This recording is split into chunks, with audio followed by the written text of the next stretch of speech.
നീ ഇവിടെ ഉള്ളി അരിഞ്ഞിരുന്നോ? നീ ഈ ലോകത്ത് നടക്കുന്ന സംഭവം എല്ലാം അറിഞ്ഞോ? കടലിൽ ഒരു കപ്പൽ മുങ്ങി. അപ്പൊ കണ്ടോന്റെ എല്ലാം തീരെ തടിയുവാ. കണ്ടവന്റെ അല്ല കണ്ടെയ്നർ അടിഞ്ഞു കിടക്കുക. നിങ്ങൾ എന്തുവാ മനുഷ്യ ഇങ്ങനെ? നിങ്ങൾക്ക് യാതൊരു ഉത്തരവാദിത്വം ഇല്ലല്ലോ ഇവിടെ. എടി അതങ്ങ് പോട്ടെ. ഈ കപ്പൽ ആർക്കെങ്കിലും പൈസ കൊടുക്കാനുണ്ടോ? എന്തിന്? പിന്നെന്തിനാ അത് മുങ്ങിയത്? ഞാൻ എന്തോലും വിളിച്ചു പറയും. നിങ്ങൾ ഈ പണിക്ക് പോകാതിരുന്ന് എന്റെ കുഞ്ഞുങ്ങളെ കാര്യം എങ്ങനെ നോക്കും? നീ ടെൻഷൻ അടിക്കണ്ട. ടെൻഷൻ അടിക്കും ഞാൻ.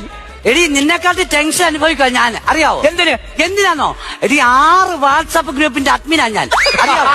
എടി 12-1 മണിയാകും ഞാൻ ഇവർക്ക് ഗുഡ് നൈറ്റ് ഇട്ടിട്ട് ഒന്ന് കിടക്കുമ്പോ നീ പിന്നെ വെളുപ്പിനെ തുടങ്ങണം ഗുഡ് മോർണിംഗ്.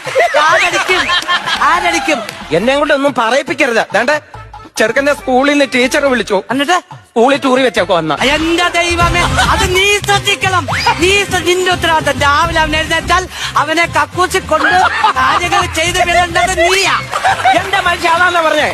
ടൂർ വെച്ചിരിക്കുക പിള്ളേർക്കെല്ലാം കൂടെ. അവിടെ പോകാൻ പൈസ ഉണ്ടോ കൊടുക്കാൻ? ടൂറോ? അത് പറയണ്ടേ? പൈസ എങ്ങനെ ഉണ്ടാകും?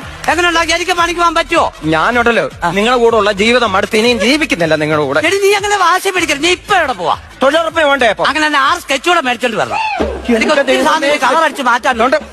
എല്ലാം കൂടെ ഞാൻ വലിച്ചു പറക്കി ഞാൻ കളയും. ഞാൻ ഇന്നലെ 12 മണിക്ക് ഞാൻ ഇവിടെ നിന്ന് വിയർത്ത്. നീ അറിഞ്ഞോ? എന്തിന്? മോട്ടുമോയിലിന് വഴി കാണിച്ചു കൊടുത്താ.